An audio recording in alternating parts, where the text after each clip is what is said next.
Hi tech विस्फोरण में प्राण हर ज्योतिरंजन मल्लिक परिवार एवं बड़ द्विधार पड़ती संकट हो पुअर शव को दिलीप सामंतराय परिवार लोक निज पुअर शव भाव सत्कार करदे तेणु बर्तमान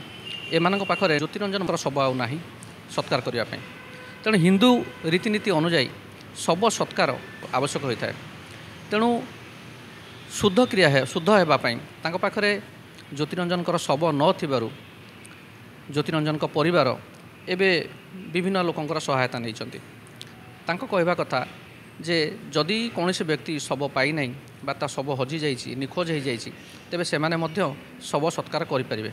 तेरे तेणु ये विषय आसतु पचारा आम स्थानीय शनि मंदिर जड़े पूजक अच्छा पचारि बुझा जे हिंदू धर्म में कौन कौन रीति रिवाज रही कौन परंपरा रही जहाँफल जनकर शव हजि जाते से शुद्धिक्रिया अंशग्रहण करें शव सत्कार करें। आज्ञा आप परिचय दर्शक मान मो ना उपेन्द्रनाथ मुंडा कौन विधि विधान रही